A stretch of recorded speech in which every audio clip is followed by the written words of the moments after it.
our spirits reside. Unity strong, we walk this line. One big voice, it's our time.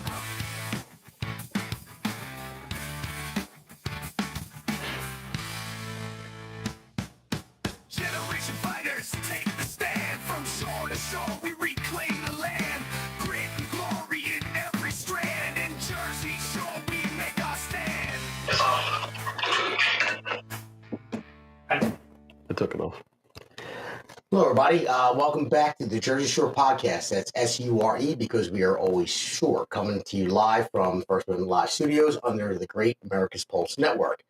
Before I get to these two special guests, I'll take you through the monologue, and we have some breaking news to start off first. The breaking news that we have, I'm sure everyone already heard about.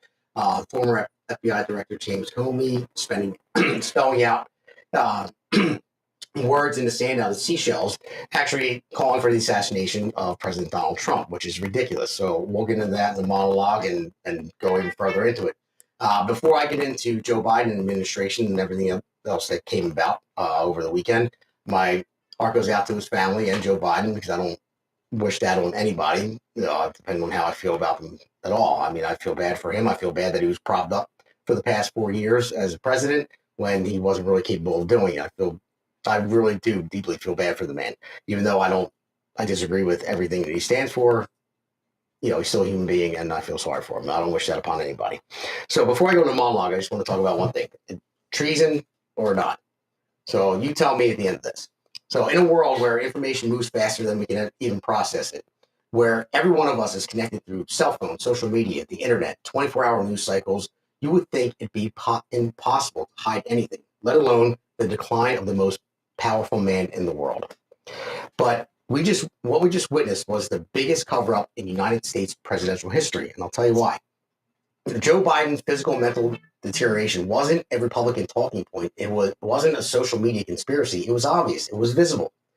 It was real. Every American saw it. We watched him wander aimlessly on stages, lose his train of thought mid-sentence, and need handlers to lead him away from microphones.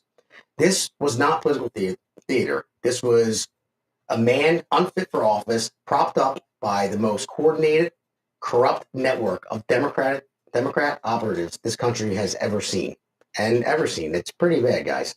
So every elected Democrat, every high-ranking official in the Biden administration, and every media mouthpiece that covers for them, they all knew. They had to know.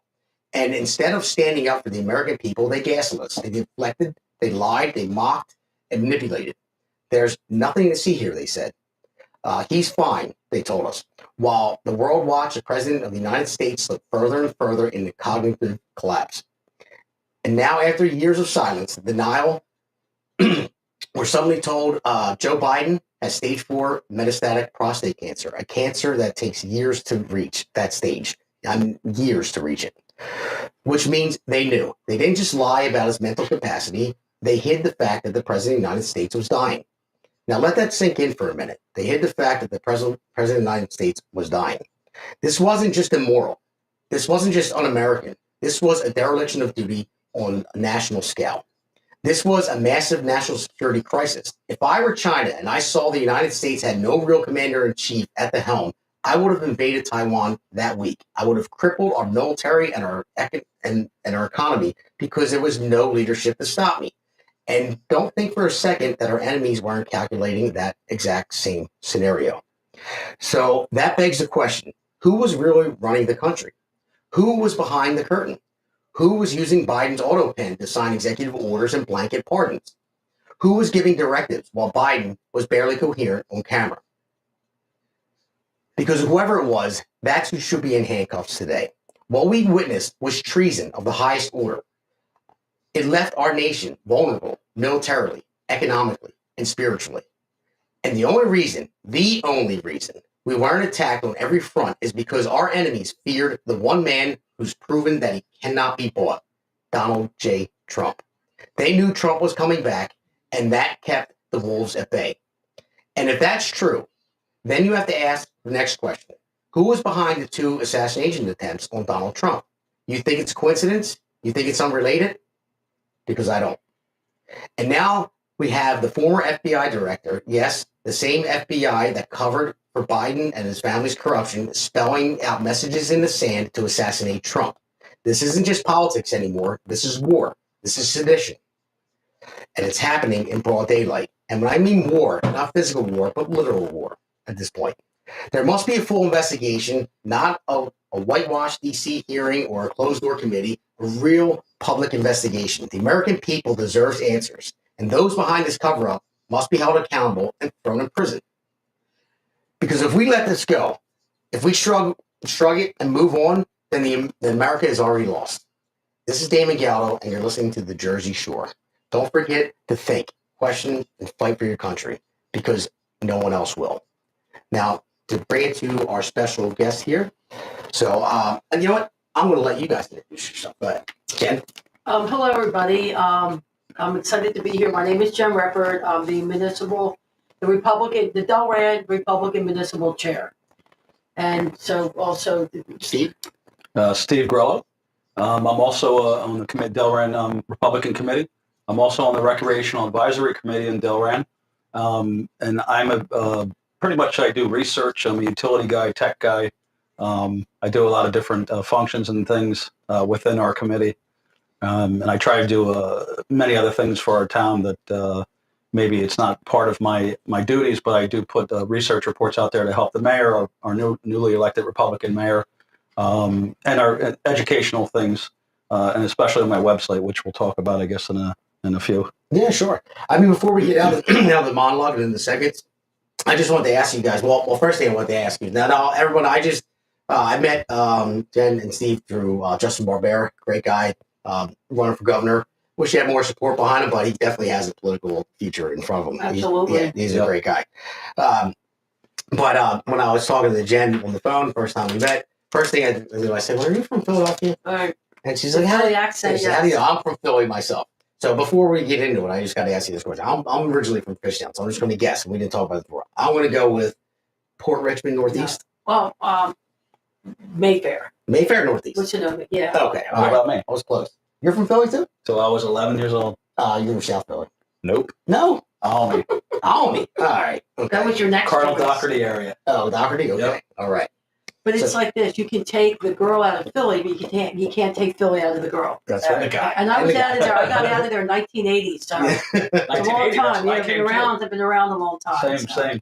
But it's awesome. So good Philly people. It's good to be with you. Yeah. Philly people trying to save Jersey. That's where we're at. Amen. All right, so I want to play this clip that was released on Friday. It was his audio from Biden's interview about the classified documents that he had in his garage. So this just shows you his mental decline. It shows you how they released the transcripts, but not the actual audio, and that's why Republicans were pushing for the audio because he knew it was going to sound like. So we'll play this, and then we'll talk about it for a minute, and then we'll get into our segment. So let's play the first What's audio clip. happening now? One vote died. May 30th, 2018. Was it 2015 he died? It's May 2015. I think it's 2015. I'm not sure the months are, but I think that was Yeah. That's right, Mr. President.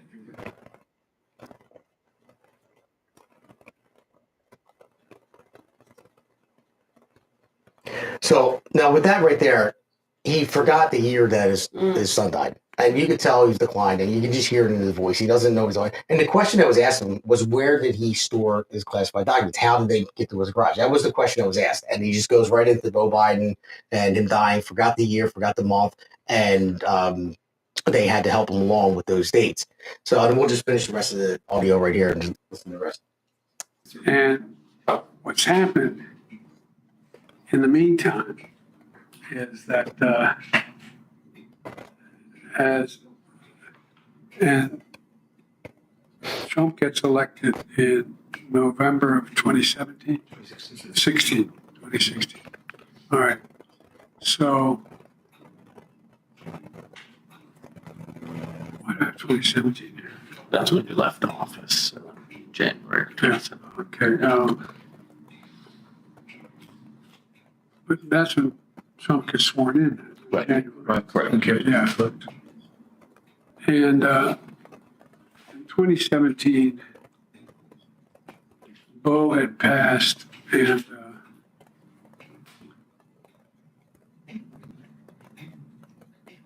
this is personal.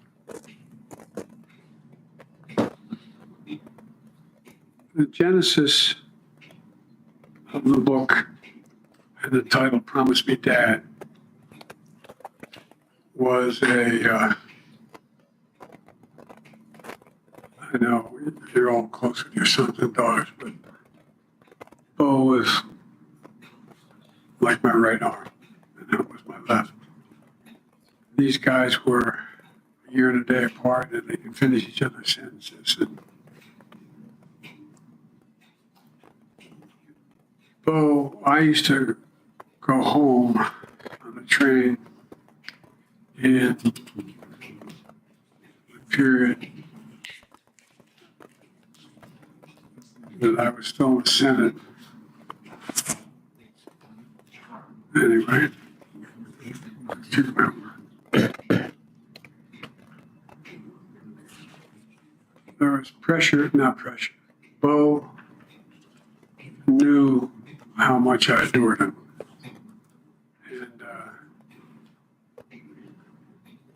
And maybe it sounds so. Everybody knew how close we were. There was not anybody who wondered whether or not. Anyway. And so. I'm wondering if this is a good time to take a break.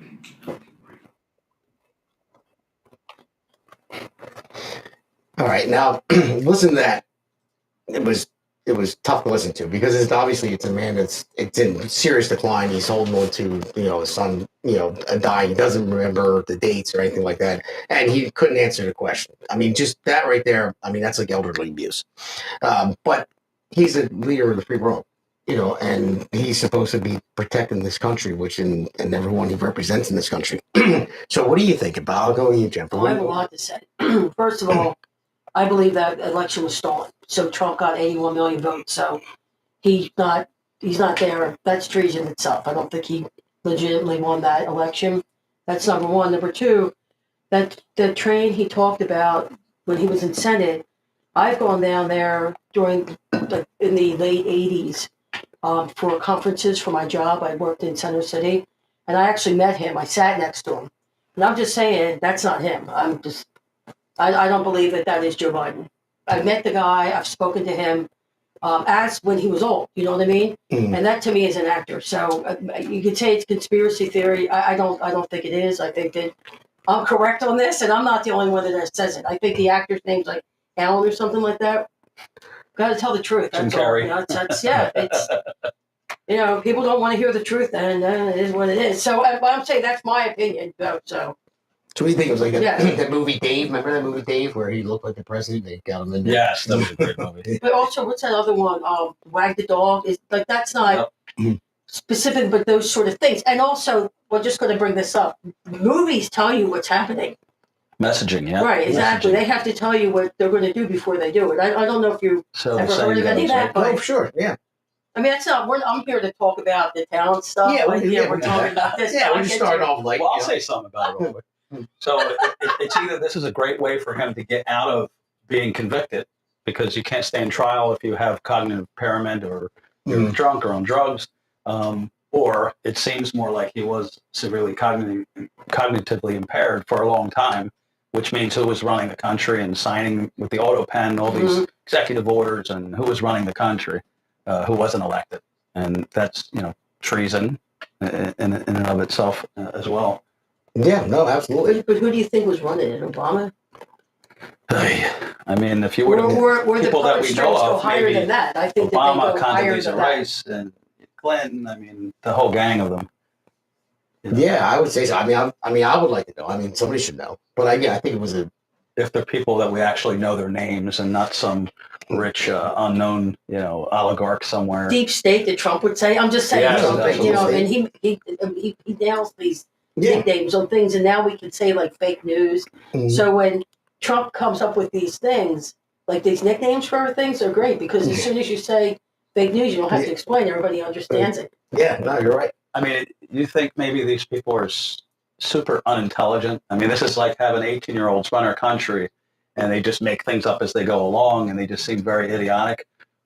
Or is it, contrived to look idiotic? I'm not sure which one it is. I don't know. It's hard to put your finger on it because for being That's like everyone knew, but to gain that much control, that much power to own the media and have them do your mouthpiece and all that, and say, oh no, it's cheap fakes, it's not anything, you know, but everyone could see it.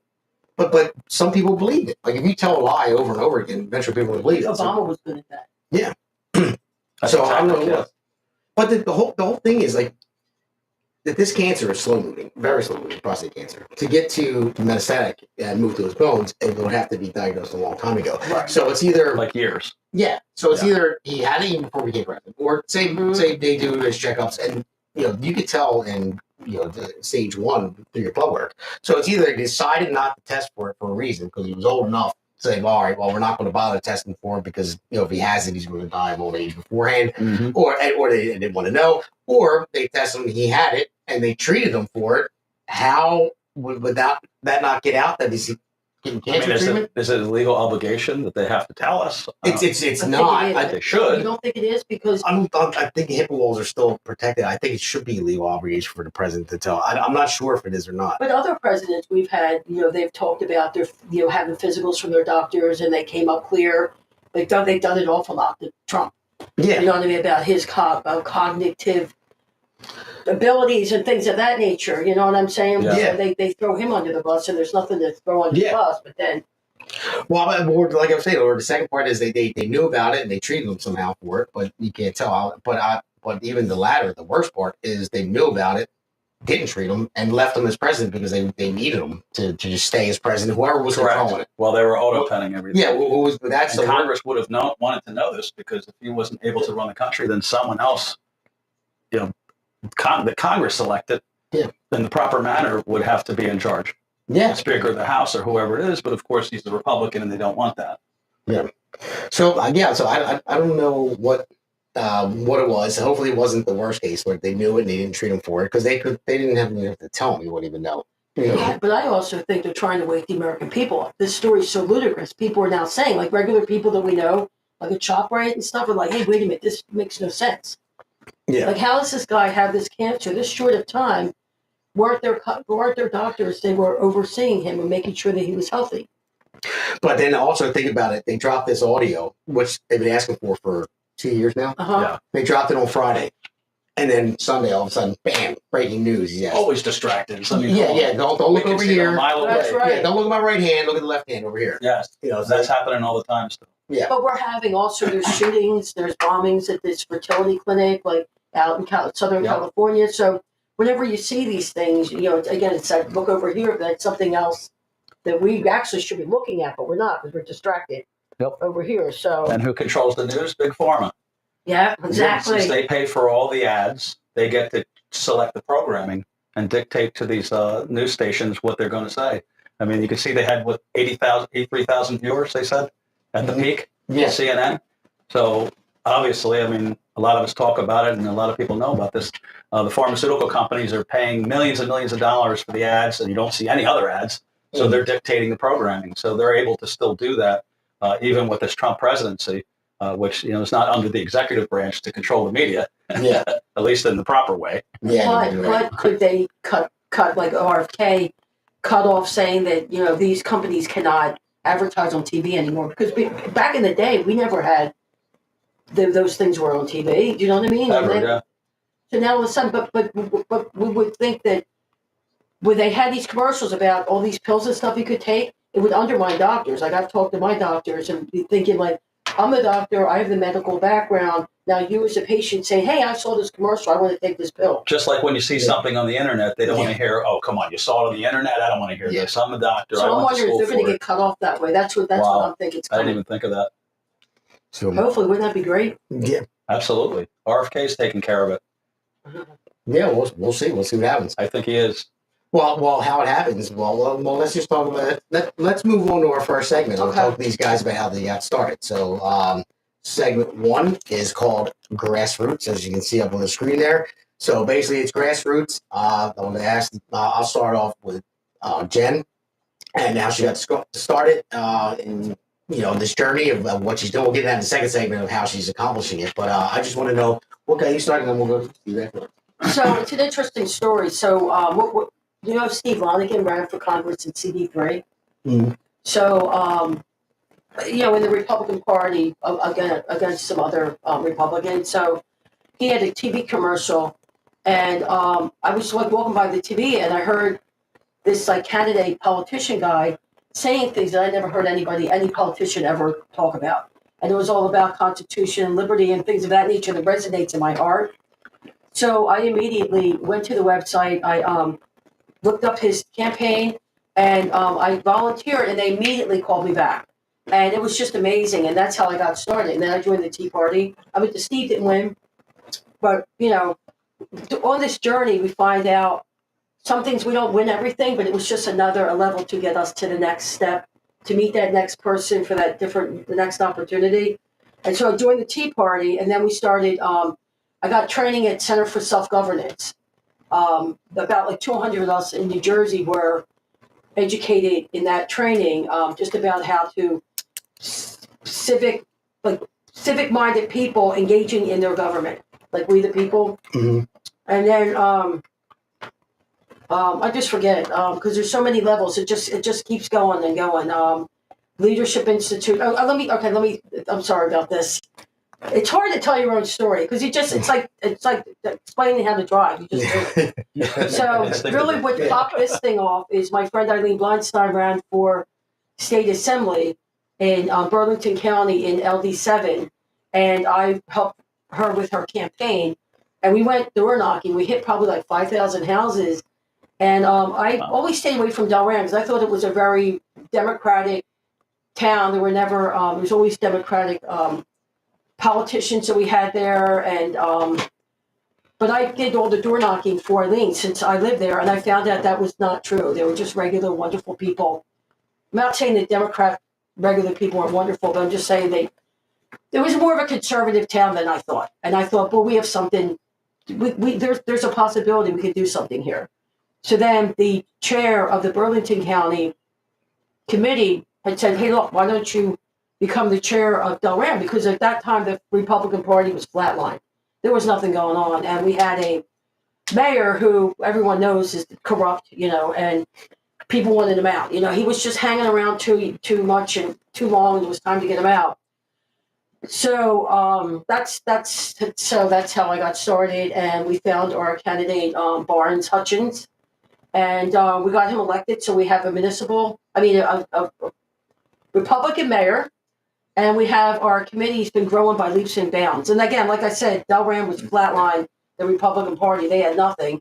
I stepped in his chair, started contacting people, and people I never even knew because of Barnes's campaign, right? So we were going and banging on doors for Barnes, and just getting people to join just by banging on doors and talking to them. Like our treasurer is probably one of the most dedicated people on our team. Everybody is. We have a great our committees are full of wonderful people. I want to do a shout out to them. Thank you. I love you. But so we met everybody by banging on doors. So, and that's truly grassroots. No, that's great. That's great. It's great that you got started that way. So I just want to say, we talked about something earlier before the show. I think actually it was yesterday. When you started going out there, you realized that people were more Republican than you thought. You thought it was like a blue area, everyone was Democrat. But then the more you talk to people, you realize that they have this. They're on the same issues that you are. So how did you guys meet? How did you get started with all this? And Oh, man. You realize the same thing? I thought politics was a scam, and it was always controlled, and it was always a fake, the election. So I wasn't as interested. And of course, it wasn't in today's environment where they would flip over a rock and say, hey, you, take the jab. Or, it wasn't really attacking everyone like it does now. Yeah. But my father grew up in Bethlehem, Pennsylvania, which I call the seat of America. I would go to my grandparents on 4th of July, Christmas, and it's still Christmas Town, USA, Bethlehem, Pennsylvania. Mm-hmm. And man, that just stayed with me. The American Pie football, they had a 40,000 capacity stadium for high school. They had Liberty and Freedom High School. Liberty and Freedom. Everything was patriotic. Yeah. I didn't want to leave. And we're going home, and I felt like I was on top of the world. It was like the best place to be. So 4th of July is my favorite holiday still. Christmas is my other favorite holiday. Like only those two. I take like the whole month off, mentally, just for that. Honestly, I get teary-eyed on 4th of July. Does anybody else get that? So I was a bit early with the American Pie and values and hardworking, do the right thing, integrity. I mean, it was all right there. And of course, I'm coming back to New Jersey, and it's like I work. It's a corporation. I feel like I'm in a big corporation. Everybody's an employee. Yeah. And the Commonwealth is a different form of government in Pennsylvania. Commonwealth. I mean, think about the name and the word there. Yeah. And what are we? Do you even know? It's a state. Yeah. But it runs like a corporation. Delran's Incorporated. Yes. So it's a whole different 1880. mindset that just it kind of sucks, to be honest with you. So Trump comes along. He's shaking hands with Obama at his inauguration. I'm like, here we go, another rich guy, and this. And I followed him my whole life. I remember him in the '80s saying fake news. Japan, the Asians are stealing from us, and he's always been like that. That guy says what he's going to do. Even if you don't like it, you know what he's going to do. He tells you to your face. Yeah. And I ended up doing business that way. You probably do too. I'm upfront and honest with everybody. Yeah. I'm not for you. I'm not for you. I'm not for everyone. And I walk away a lot of times, especially if they're not on the up and up. I'm like, I'm not your guy, but I know some shyster competitors that are perfect for you. You need to talk to them. So after he gets in, I moved to a new place. I ran into some financial situations with real estate. Unfortunately, during 2008 mortgage foreclosure crisis, that's a whole nother story. I could tell you a bunch of stories about how I helped people in foreclosure and beat the banks back for years and years and years and kept people in their homes. So the first year goes by, and it's just like now. He starts rearranging the economy. I guess he did tariffs back then. I wasn't really paying attention that much. About the second year, I'm going to one of my properties in Beverly, New Jersey, and there's these people sitting on the porch smoking pot all day long. They don't work. He told me he's on welfare. I had him watch my garages there just to keep an eye on them, pay him some money, and he was happy. And he was very angry and upset, these people. They were just mad at the world, but he was getting free money from the government. You would think he'd be like a rich kid, you know? So Trump comes in about the 2-year mark. This guy's got a tool belt on one day, and he's going to work. I'm like, where are you going? I'm going to work, man. He's all proud of himself. I'm like, this is weird. What's happening here? I don't think I would ever see this in my entire life. This guy's super proud that someone hired him. He's got a tool belt on. And after a couple of weeks, I go over there and I see the total mindset change and how proud he thought of himself. He had like greater values and integrity and going to work. And here I thought he would be mad, like, great, now I got to work for my money. I was getting it for free. Now I'm a slave. Yeah, so he was more, and he didn't. It was more made he didn't have the opportunity to work or Yes, it was amazing. It was like a miracle to me. I said, you know what? Give me your number. I need help with my business. I was a contractor as well, like you are. Okay. So actually, this isn't the last person in the world that I would have work for free for me even. Yeah. And this was great. And it continued, and the economy is doing great. All his policies were kicking in like they're going to now. I mean, it's happening faster, I think, than it did that time. Right. And he got me motivated and kind of inspired to pay attention and be part of it, to realize, like, you know, something good's happening here and someone's doing something good. I mean, he's defending my values that I've always believed in. I don't follow Trump and believe what he says. He's actually defending what I've always believed, which is great. Yeah. And he stayed alive. Yeah. For the most part. Yeah. And I believe he still will continue to be alive. You know, devil's not going to win. Sorry. Amen. He's got protection from above, and as do we in this movement. That's right. Mm-hmm. So I got motivated and inspired, and somehow the second time I voted for like the first time, and he loses, and I was so angry because I followed I have an MIT degree from cybersecurity. So I followed all that fraud that they had for the election, and it was 100% true. I understood everything they were saying at the state assembly hearings that they were having. They didn't hear them in court, but the state assemblies had their hearings. Man, they have so much evidence, mountains of evidence, more than any mafia figure in the history of the country. Yeah. If you knew what I knew, and they had it all. So once, you know, you get the 2 years when you come up for election again, I said, I'm getting involved. I went to find a local candidate. I found Shirley for Congress, who was the only one willing to say America first, and she was using Trump's name. Yeah. All the other cowards wouldn't say it. They would try to dance around like, oh, yeah, I believe in border security, blah, blah, blah. But they would never endorse what is common sense, is America first values. I mean, you got to be crazy not to believe in these. They're for everyone. And the Constitution that me and Jen have anchored everything to, which is part of the grassroots. She lost. But then I'm going, I got to keep this going. I want to be part of this. And then I want to be part of it part of it now to have it continue for years to come. I don't like right now. I don't want Trump to end in 4 years, and I want to keep this going forever. So I found Jen somehow. I saw the local At the election with gym. the mayor at the gym. At the gym. So Um, so this whole thing, so this whole movement, to me, it's like a movement of all Americans. That even if somebody who's not in the political world knows that two people are, they'll get them together. And so to me, they're a part of it, God's like brought us getting us together, together. Yes, it's crazy.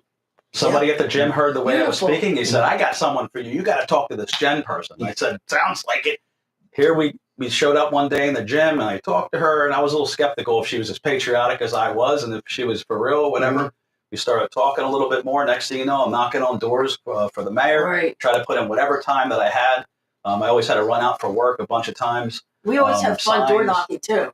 We meet Because the I'm into people. laughing and having fun, right? So there was Good always time. like some of these people, like some of these old men, they're like really into Trump, and they'll be, there are a Yeah. lot of characters, and they'll be saying things to you, and just Well, did you find when we were knocking on doors, they had their doors open? Nobody has their doors open in Jersey. They have it shut. Solicitors are out there. Yeah. When we showed up to the campaign for him, they came right to the door. They didn't look afraid like we were soliciting, like they were waiting for us. Like God had them waiting for us. but like old ladies inviting me into their homes, and I'm thinking like like maybe like it's dusk, right? And so you don't want to bang on people's doors at nighttime, Yeah, It's of just course. that's so it's ignorant, you know what I mean? But getting to that borderline place, come on in. I'm thinking, my goodness gracious, like this lady trusts me, And then when they give you $10 for the campaign, to me, getting $10 from an old lady, it's like getting $10,000 from somebody. Yeah. It just means so much. To me, this is all from the heart. But I felt like they were You know what waiting I mean? for us. Yeah. They were like, "Where There you are been? people, you We've know what I been mean? waiting There for are someone to people. show I up love to it, speak you know our what I mean? language about American values and helping everybody and Constitution." Yeah. It's amazing. Yeah, I know that. I mean, that's what I love about this. I mean, because like I said, when I told you when I moved here, I didn't know anybody, and I decided to run for Congress out of the blue. Well, not the blue. I got challenged to do it, but long story. You guys heard it before many times. So that's how I got started. I got to meet a lot of great people, and you'd be surprised at how many people are on the same page. But you just need the person that's going to go out there and get it started, and then when other people see it, And I think Trump was the one that ignited that. Yep. He ignited that and made it to the point where it's like, you know what? Why not go out and He taught why us not? how to fight. Yeah, Yes, exactly. he did. Yeah, and you don't have to fight in a bad way. No. You just got to just voice your opinion Stand and up talk for about what's yourself, right and what's that's wrong. all. Exactly. So, so we just talked about the grassroots. So the grassroots was what you guys started. So we're going to go to a promo. We're going to go to our next segment, which is going to be growth and development. Talk about what you guys are doing to grow. I'll call it your project that you guys do because you have great ideas. I'm talking to you guys earlier about it. So let's do the promo and we'll go to our next. America's segment. Pulse Network. The mainstream media is bought and paid for. The truth is twisted to fit their agenda. But America is waking up because podcasts are the future for trusted media. Welcome to the America's Pulse Network. It is a network built by patriots that upholds the Constitution. The America's Pulse Network stands for God, truth, and the America First movement. There is no corporate propaganda, no government spin, just real news, real talk, and real voices fighting for faith, freedom, and the future of this great nation with common sense. Here are some of America's Pulse Network podcasts. Alexandra Levine Live, hosted by Alexandra Levine. Jersey Shore Podcast, hosted by Damon Galdo. The Conservative Corner, hosted by Seth Eisenberg. APN's The Pulse, hosted by Alexandra, Damon, and Seth. So tune into America's Pulse Network on the following social media platforms: X/Twitter, Rumble, Truth Social, Facebook, and YouTube. Join the revolution. Because the pulse of America beats for God and country. America's Pulse Network is for faith, family, freedom, and truth.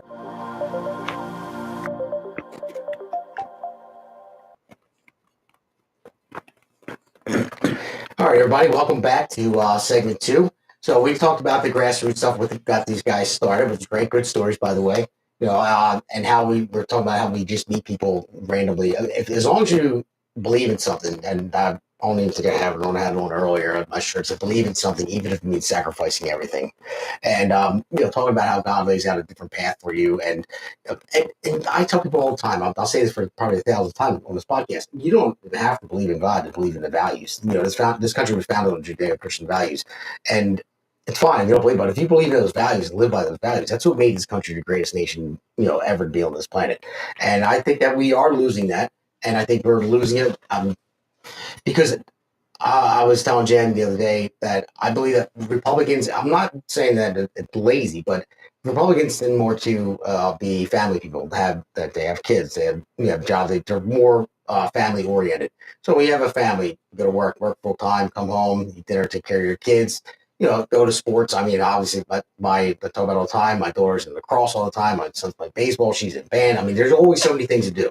So you basically want to live the American dream as long as you're doing what you're supposed to be doing, going to work, paying your taxes, taking care of your family, and being a productive member of society. You think that's enough, but here it's not, because you have that faction of the radical far left that just want to see the world burn, and I don't know why. I don't know if it's just jealousy or what, or it's just indoctrination. I mean, I compared the left to the Nazi regime on the last podcast, which is exactly what they were. I compared them to Joseph Goebbels, the Hitler's propaganda machine that he put out there. Like, basically, he would always say, accuse others of that which you are guilty. And that's what the left does. They call MAGA people the fascists, MAGA people Nazis and Hitler and all that stuff, because that's what they're doing, because they're the ones that censor people. They're the ones that have the hate in their hearts. I mean, I hate to categorize it and call them Republicans, but I'll just say common sense people are like, whoa, wait a minute, this doesn't make any sense. We want to be a productive member of society. We want to build. We want to progress.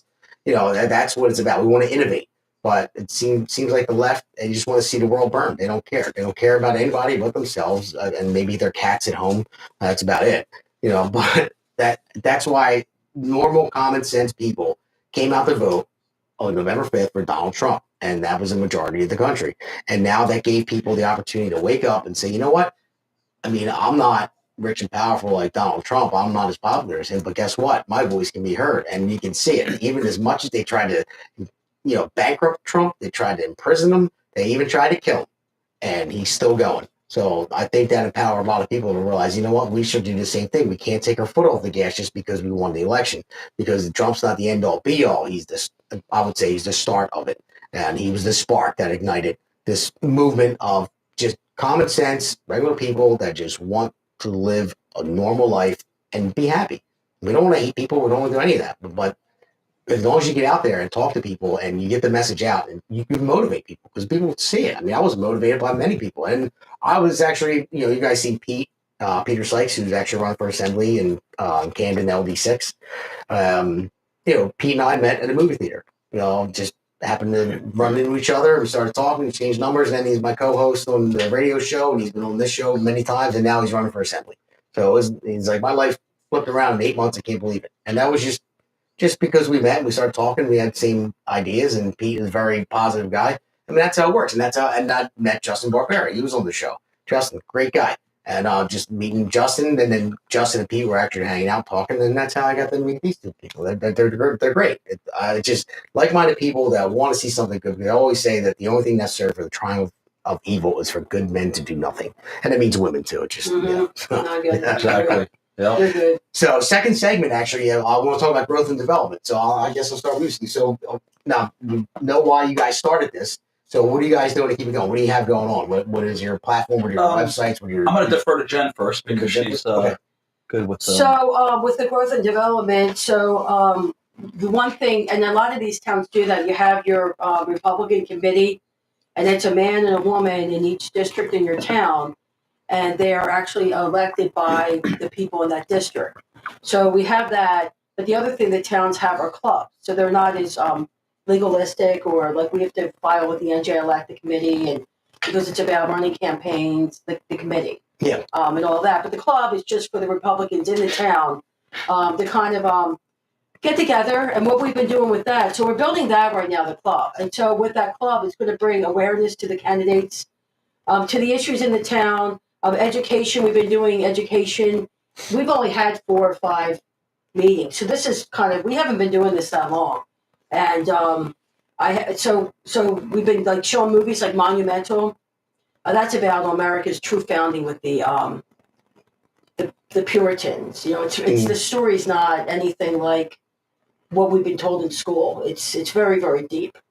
You know what I mean? And these people were like put in prison, for reading the Bible in England, and it's stuff that we don't know and really take for granted. You know what I mean? But the Kirk Cameron did the movie. There's actually a monument that the Puritans constructed up in Boston, wherever, Plymouth Rock. And it shows the whole story, how to keep this thing going. So Americans, because we forgot who we are, Americans, and it's inside of our DNA.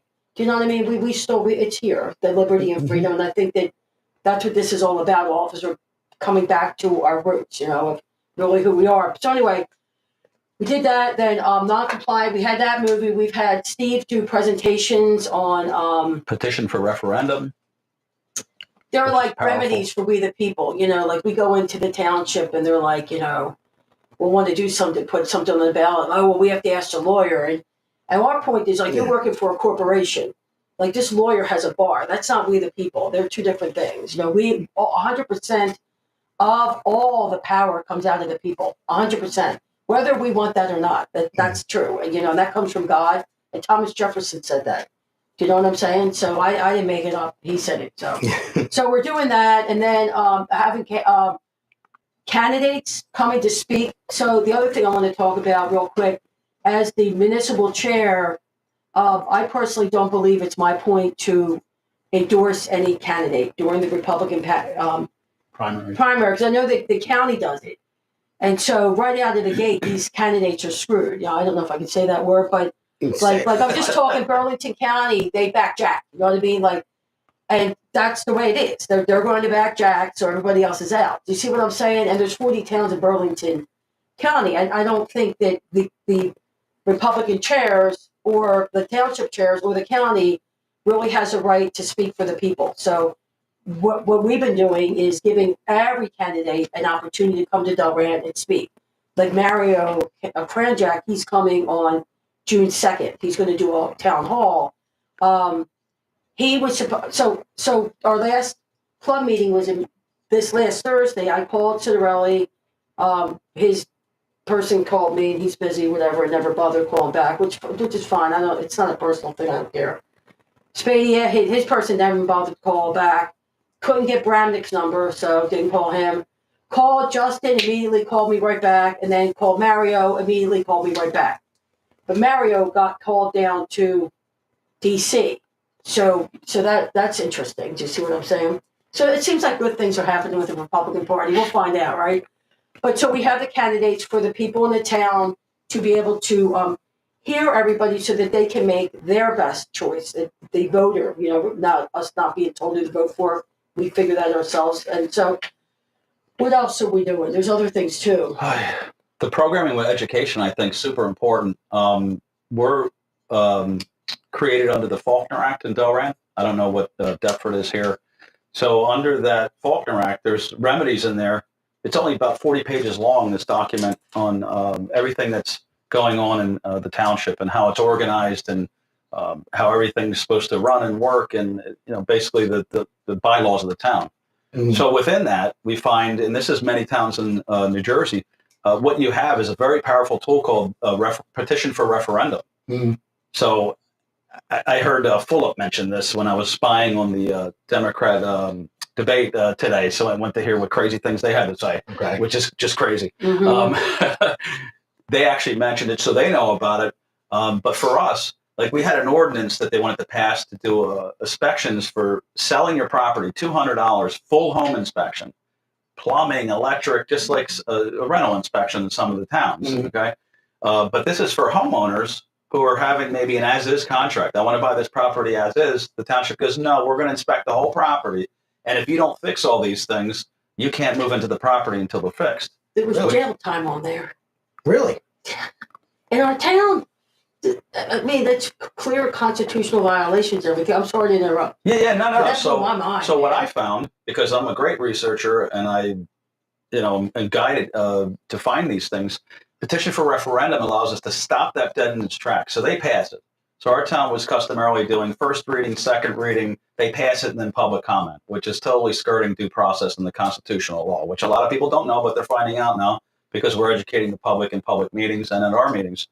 So again, back on this petition for referendum, we found out that we only need 487 signatures on a petition within 20 days of them passing the ordinance, we can force them to put that on the ballot in November and let the town decide if they want it or not. Okay. Or we can initiate one. I can make up an ordinance. We can make up an ordinance, not me personally, but I could, to initiate, say, we want to do voter ID. We want Right. to put something Exactly. together without the That town. may be. They don't want anything to do with it. They're a Democrat board. They don't believe in that.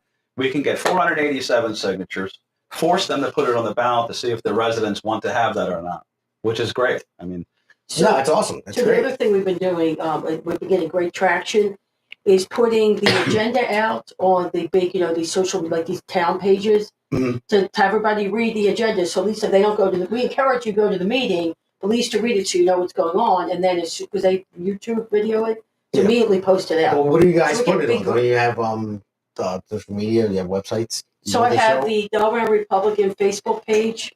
We put it on there, but that's growing, right? You see, I guess people could see it up there. Well, yeah. that one, That's the website. the water tower. Yeah. So that's different. What's the name of the website? I mean, DelawareRepublicans.com. So that you could go in there and see everything that we're doing. And we're also we're doing a monthly newsletter, but we're sending that out to people that have given us our email addresses, because the canvassing we do, we'll always say to people, "Can I get your name and address or whatever and your email address?" And so I'm building up like this war chest of people's information. But these are people that are backing us; they support us, so it's not like a waste of time. So we're not sending text out to people that aren't interested in what we're doing.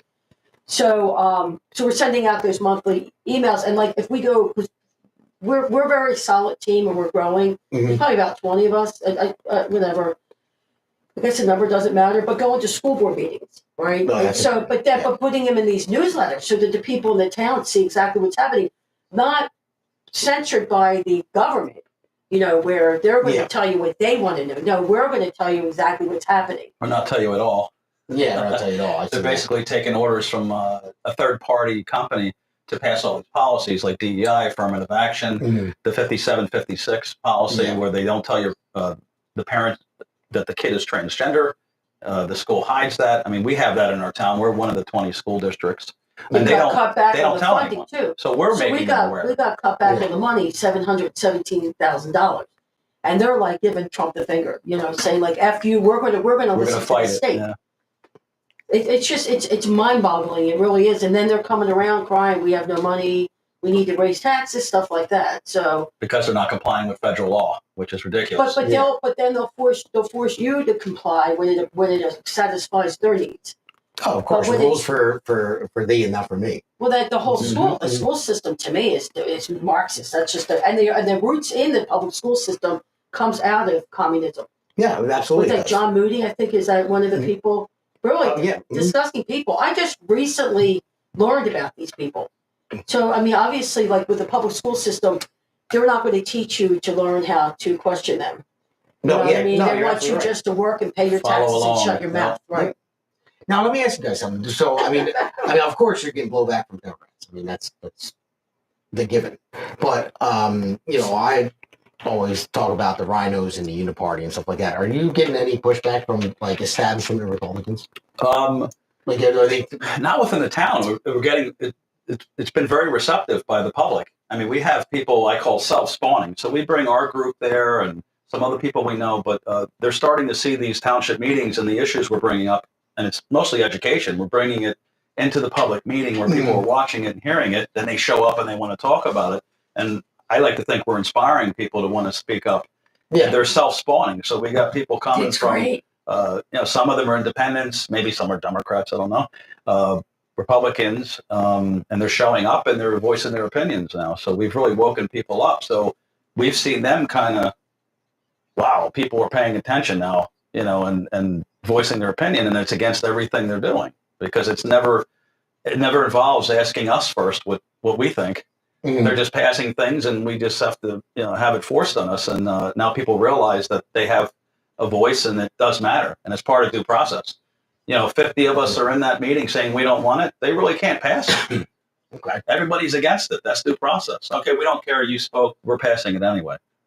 I mean, that's not a thing. It's when we air our grievances and voice our, it's not opinions, we voice our wants and needs. I mean, they have to respect that. So just because they're voted in, they can't just pass things because you voted them in and you Because just shut up and take they're it for 4 elected years. representatives. They're not officials. They're not leaders. Mhm. They represent you, and that's it. They work for you. And every You're their issue that boss. comes up, they have to listen to you. Right. So as the issues come up, even though you voted that person, you have to challenge everything they're talking about and what they're going to pass. Well, this is from people in the committee.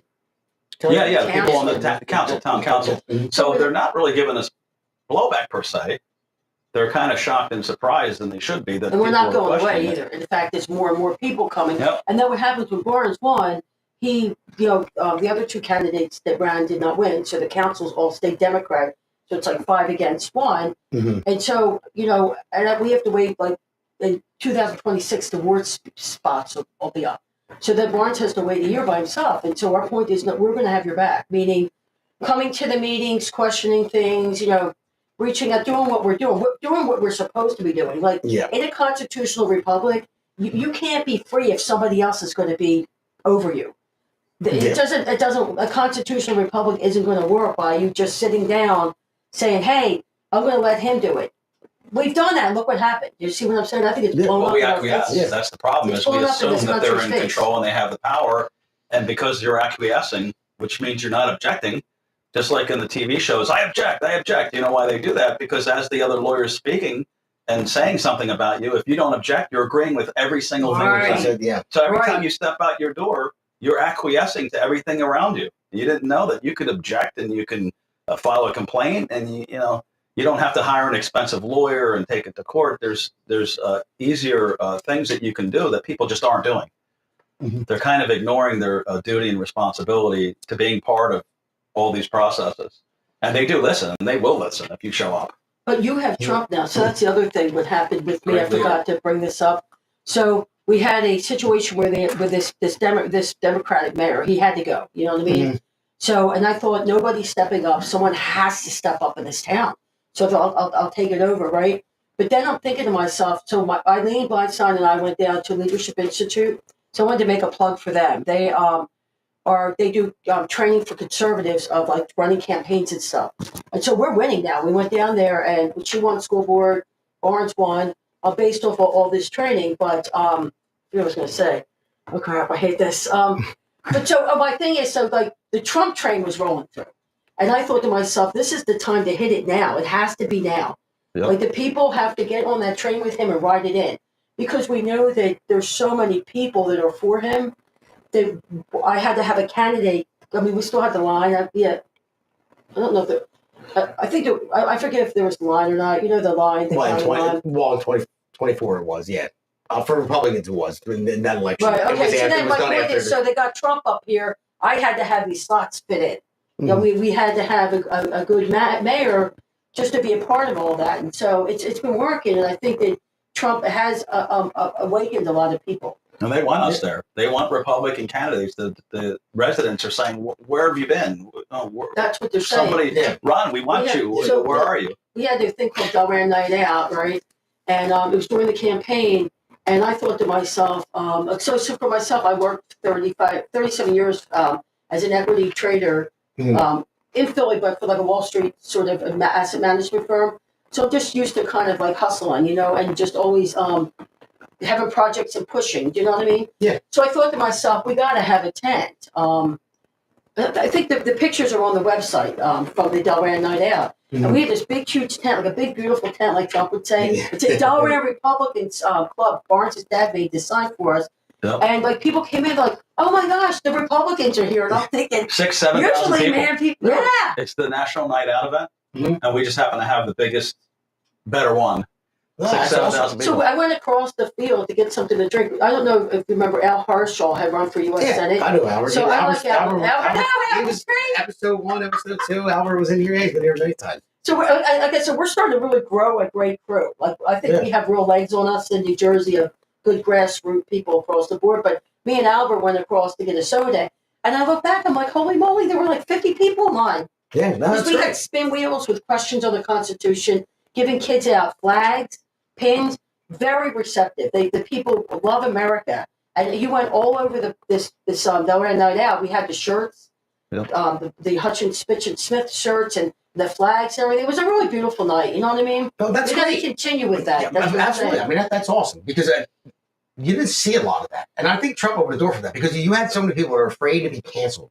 You're afraid to come out, Yep. and Don't be afraid. Never fear. There's, yeah, it was there's all like- intimidation. Yeah, faith over Just know fear. that. yeah, exactly. All I mean, eyes on Jesus. It doesn't yeah, work when anymore. Trump Yes. first ran, in say 2015, 2016, when he got in, like it was so hard for people to wear a MAGA hat down the street. You couldn't have a Trump bumper sticker in your car when you keyed or someone smashed your window, some left lunatic, But now, I mean, they still do it. Trust me, but it's not as prevalent. Like people do wear the MAGA hats out. People are proud to say, you know what, I did vote America first. I am America first because it makes sense. I mean, it's like but you're not afraid to be canceled. You're not afraid to lose your job. I mean, I had people on the show before that were afraid to open up about it because of their jobs. Now, I'm in construction, so I'm not losing my job. I know that. You I know. You're Exactly. right. I got it. But plus, the majority of people are on my side. The rank and file men and women that work with me, and the company I work for is a great company. I mean, as long as I don't say anything like astronomically stupid, which I don't. But when you're at work, you should be getting paid to do your job. Yeah. I don't. I'm I'm saying, not. that's a bunch of crap. But you know what I and mean?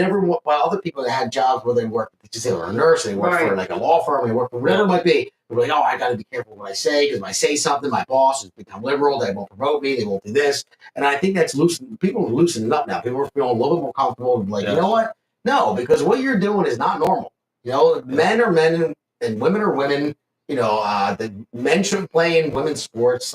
Kids shouldn't be trans. That in kindergarten. It's just ridiculous shit that's been out there. It's like, hold on a second. The minute we stand up, it stops. It's that big simple. time. Yeah. If you don't believe it, try it. We're doing it. Yeah. No one's bothering us.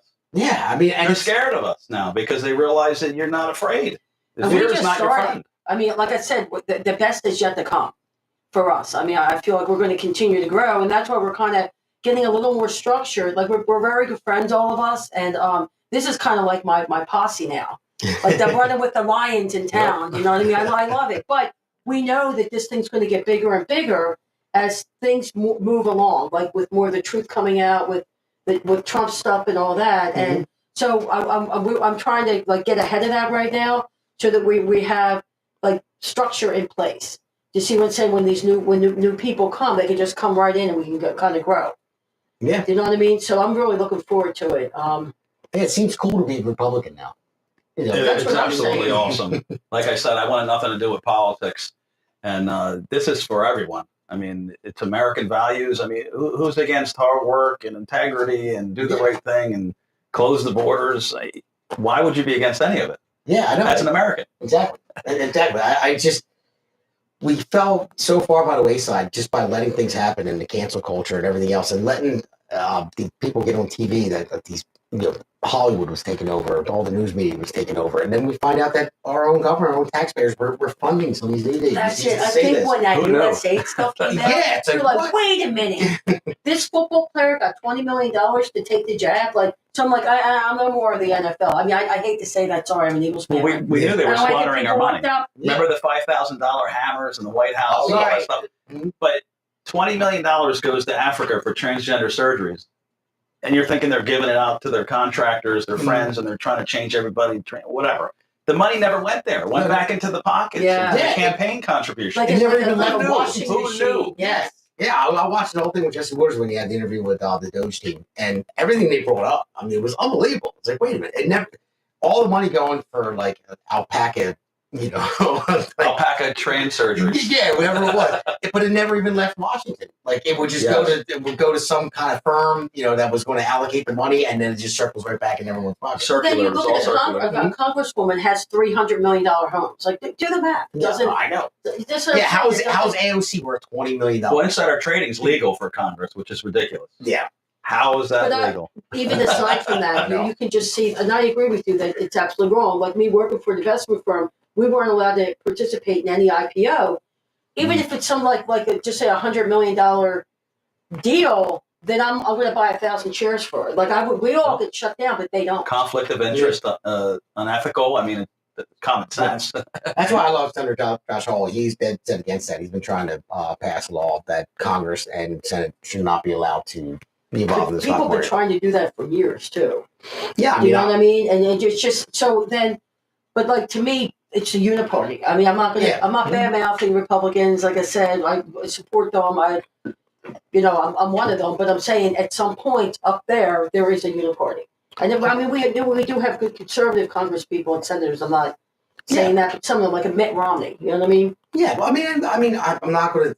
Not every Democrat is evil. There are some Democrats out there that stick by their party, but they have good intentions. Do you have one you can say?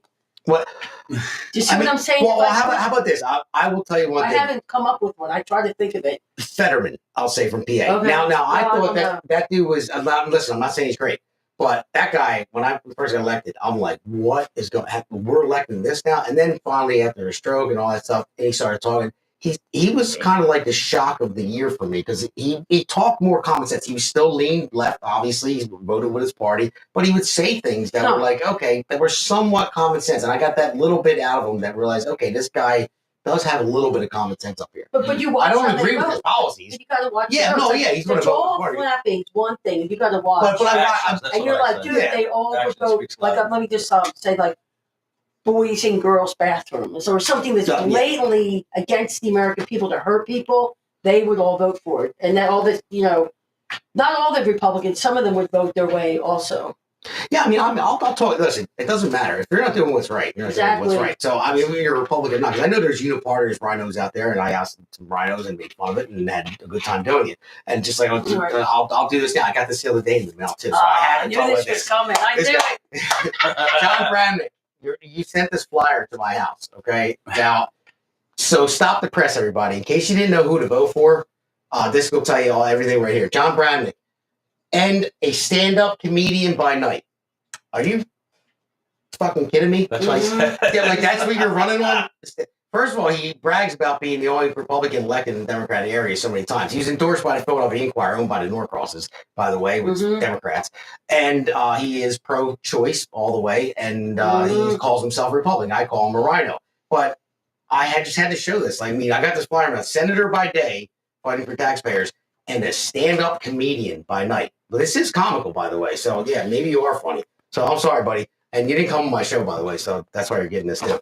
But I'll invite any Democrat on my show too, and I won't attack you. I'll let you talk. I'll just ask you questions. But yeah, when I got this, I was like, "Hold on!" I said, "Stop the news cycle right here." Here's he's been sending them out nonstop. Yeah, but who puts on a comedian by night? Like, okay, yeah, I'm going to vote for you because you're a comedian by night. Sure, that's what I want. I don't know. I just don't understand that tactic. I know. I found out. I'm voting for him now because he's a comedian. I'm in. Yeah, his wife sent out a letter. Right, so I was thinking to myself because his wife sent the letter. I think it's nice. You know what I mean? It's wonderful that he has a nice wife, but I just thought, I'm more curious of how you voted in the assembly, and I don't think voting record. Yeah, 100%. That's how you know who someone is. Yeah, only he's gone against the people also. Yep. Yeah. You know what I mean? So there's a lot of the moderate deal makers in Trenton. A lot of these Republicans. It's a huge disappointment to me.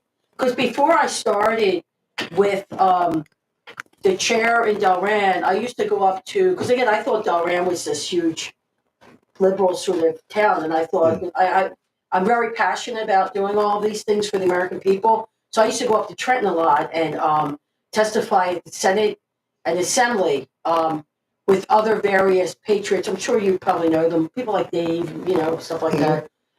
And I was very disappointed, like some of these assembly people that we know, and I kind of, I thought they were on our side. I would sit there and watch them as the votes while I was sitting there. Because it always had to do with the kids, too.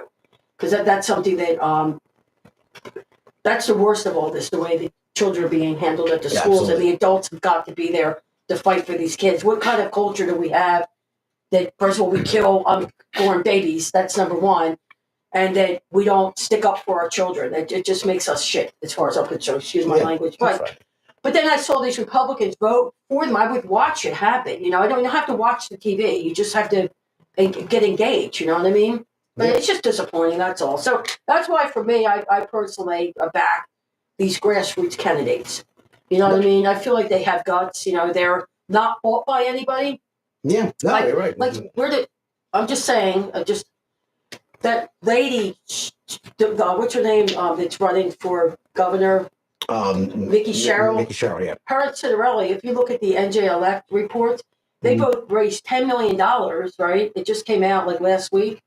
And Citarelli's already spent 6. So I'm just like, dude, where are they getting this money? That's what I'm thinking. And that's the problem. When you get these Well, it's people matched too. Remember, the ELEC will match if you have who's over. paying for that? The taxpayers? Yeah. That's it. They're giving them our money. But that's a problem If right you've raised there. a certain amount, they'll Again, match it. stealing. They're stealing. But then you get someone like It's this crazy. Justin Yeah. Barbera. He was fantastic, but if we don't have the money, everything has to be about money all the time. You know what I mean? Yeah, It's so- really disgusting. I'm just being honest. You know? Yeah, no, sadly it is, and I know to endorse Bill, but I like Bill Spadia, because Bill, I think Bill is he's non-establishment, and Bill has the platform. I told Justin too, I love Justin, and I said, man, you would be great. I said, How much is he? but you don't have the made? platform. I forget what Spady made. He wasn't. He was lower than. Yeah, he was a lot lower. Than 3 mil or something, 3.4 or something. And then like that. Brannick was the lowest, but he's sending these things out like they're candy. And these things are expensive because we do this for our candidates.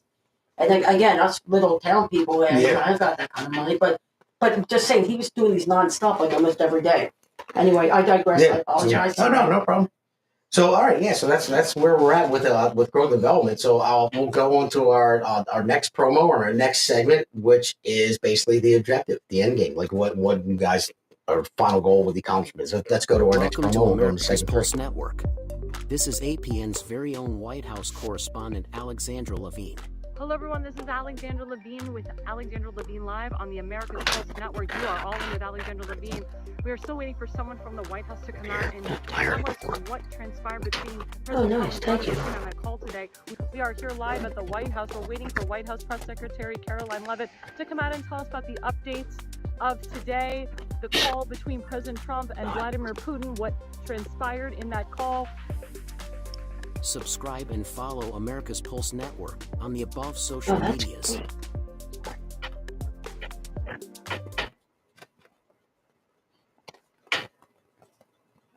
All right, and that right there, I always got to give her props. That's Alexandra Levine. I call her our own Peter Ducey. Nice. She's our White House press correspondent down there. So she's goes down there to report, and she's awesome. So we'll get into her shows later at the end of the show and talk about the polls and everything else. But so we're talking about the objective. So talk about where you guys got started, what got you into it. Talk about your growth and development, like how you're getting people involved and what you're doing, the websites, the social media, and all that stuff. So what is your end goal here to accomplish? So twofold. To me, like all this stuff's got got different prongs to it. It's just not. There's all type of things happening. You know what I mean? So one of the things, like when I worked for Eileen's campaign, I just kind of envisioned myself. I would love to have seen these LD7 river towns all be connected with each other. Like Eileen would go to events, and you could just see that there was no real correlation. Like the Republican Party should be inviting her in and taking her out and all of those things. And maybe sometimes it would happen. There's some clubs that are good at it. Like Mount Laurel's good, like Morristown, stuff like that. There's some others that maybe aren't. So I'd like us to be to have more interaction and contact with the different clubs. And we're already doing that. Like with when I have events, we send out invites to the chairs that I have relationships with, and also other club members from, like, say, Mount Laurel or like Delanco or Riverside, and they're coming to our meetings too. So that'll continue to build upon itself. And it's a lot of fun, and then we're sharing information with we're sharing each other's posts. Yeah. Just going together, The other thing I want to do is provide longevity for this endeavor, so for myself, say someday I'm not the chair for whatever reason, that when this infrastructure is in place already, so that they can just continue to grow. I don't want to, like, say Steve does something different, everything drops. So sustainability, longevity, those sort of things. Okay. And trying to get the young people involved. Well, that was going to be the next what we're trying question. to do, You guys involved with young Republicans? Because I know, especially in Burlington, I had a couple that sat down with me and interviewed at the Maggie in the Pines. Mm-hmm. I think it was Republican Club, was it? Off the top of my head, I forget. Sorry, guys, if you're watching. But my friend of mine, Patrick, he's in college. He actually helped me out with my campaign, and a couple of his friends that were the chair and vice chair or whatever of their club. They were awesome, and they're heavily involved, and they're out there and they're doing things. And I was so proud to see that you see young 20-year-olds that are out there that me personally, when I was 20, 21 years old, I was Looking for girlfriends. Yeah. I wasn't involved in Everything we other than understand politics. that. living in Philadelphia, trust me, I wasn't actually doing the right thing.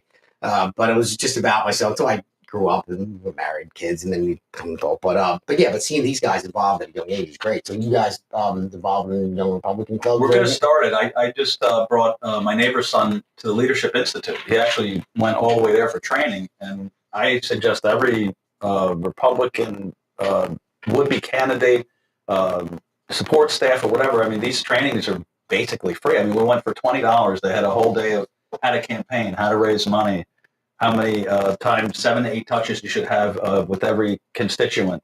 And these are winning success. It's a winning success formula, which we've used, and we've won. I mean, it's very powerful. So I got him there. I'm thinking of growing that with him and other young Republicans, and show them how to run the committee and how to elect each other and stuff like that. So we're working on that. Yeah, there's a young man, because this is all we ever talk about. I'm sure the same thing with you. I mean, it's just the way it is. I have no other real interest anymore. But just save the country, you know what I mean? Yeah, sure. One of 30 million people, but there's hopefully a lot of us doing it. Yeah. But anyway, so we went out one night after one of our meetings because one of our committee people had a birthday. And I met a young man that worked there. And he said, that he's interested in school for poli-sci, you know what I mean? Political science. Okay. But then, I guess Cinderella was looking for an intern and he got the job. You see what I'm saying? So good for him, you know what I mean? Yeah, sure. He's going to get real on-the-job training and stuff like that. So yeah, no, it's good for him to work. I know Patrick, who helped me out. I mean, I think he's 22 now. He was 21. Is he in the Burlington County Republican? Yeah. Because I've met them, like Joe Suraday, you know him? Oh, yes. Yeah, I like Joe. The Duff kid, Jonathan. Oh, John, yeah. That's exactly the two that were on the podcast. Yeah, he's good. He's funny, too. Yeah. So I think if you have a good personality and you're kind of a little entertaining, again, go back to Trump. He's hilarious. You know what I mean? Yeah, they were there with Heather when I. Right. Heather's funny too. You know what I mean? Yeah. She's like, I don't really have a filter. I said, perfect. Go ahead, have that. I said, it's a podcast, it's not radio. I got to be careful on a radio show. The podcasts are a little bit of leeway. Yeah, no, but she's cool though. No, they're good people. FTC. Not FCC. I'm sorry. So I mean, this is awesome, man. I just want to say I'm really glad that I met you guys. I'm really glad I met Justin. Too. But again, I can't reiterate more. The more people you meet, the more you network, and the more you get out there and get the message out there, it just seems to grow. The positivity grows, and not everything's all sunshine and rainbows, but when you get a group of people that are like-minded that just have, and I always break it down to the minuscule. It's just common sense. Like all you have to do is have common sense. Yeah, exactly. And believe that if you're born a man, you're born a man. Born a woman, you're born a woman. Now I understand that people have their issues, gender dysphoria, and you're an adult. If you want to do that, do it, but not with kids. But all the crazy stuff like that. I mean, look at the Democrats; they're dying on these 90-10 issues, and they want to die on that hill. And I mean, look at Roberto Garcia, the Maryland dad. They're all back. Right, it's like, what are you doing? Well, they can't have normal, common sense, logical values. So what do they do? The opposite. Yeah, I think they went too far. That's what they're doing. We're stuck. I mean, it's the complete opposite of just everything that's, I don't get it, but they're still out there. They still get their voices heard because they're media. That's why I think podcasts are so important, because they're just normal people talking. Amplifying it, that's all. Yeah, that's exactly what it is. I mean, it's just propaganda. They just keep pushing out there, and they won't let it go. But I also think it's rooted in communism. The breaking the family down. It's all satanic. It's very evil. And that's what they represent. And I think they've always represented that. But they were hiding, right? And now they've gotten to the point they don't have to hide arrogant that they think they can just tell it to your face. Yeah. Like just going through American history and what they've been responsible for. And the lies. It's just nothing but Satan lies. You see what I'm saying? It's just Karl Marx is a liar. Just the rules for radical, what's his name, Solonensky. They worship him. Clinton and Obama. They were both students of Solonensky. Yeah, I So- don't know if you guys ever heard of it. I bring it up on the podcast every once in a while. January 10th, 1963. It was the Communist Manifesto, pretty much. For Congress brought it up, and it was basically like 52 ways to destroy the United States. Exactly. That's right. And it was all, itemized, labeled out, and they talked about it. This is how they need to destroy the United States, because we're so powerful to destroy from the outside. We're surrounded by vast oceans, Yes. powerful military. We're all armed. So you have to do it from the inside out. And they came up with this plan to destroy it. And if you read it, it's hard to find. Put the women to work. Keep the family separated. Feminism. Indoctrinate them in schools. Take care. There's nothing hidden. Take control of the media. Take control of the school newsletters. I mean everything. And promote homosexuality. But again, we all all sat kinds of back. stuff. It's in there. Yeah, but this is 1963, and if you read it now, you're like, whoa. Well, they work generations in advance. Yeah, all this is going on now. Weird reptilians, whatever these things are, people, beings, they must live for 600 years, because how the heck are they starting that early when some of them may be 70 and they're not even going to be around? It's a They're royal planning for family. this. Is that the legacy they want to keep? Into it, you know what I mean? Yeah, But we're just we were so miseducated, too. Even us, like, you know what I mean? They could say, well, these kids today, they're not learning. We were taught by Caesar to how to be a Roman. Do you know what I mean? Yeah. Mm-hmm. So that's what I'm saying.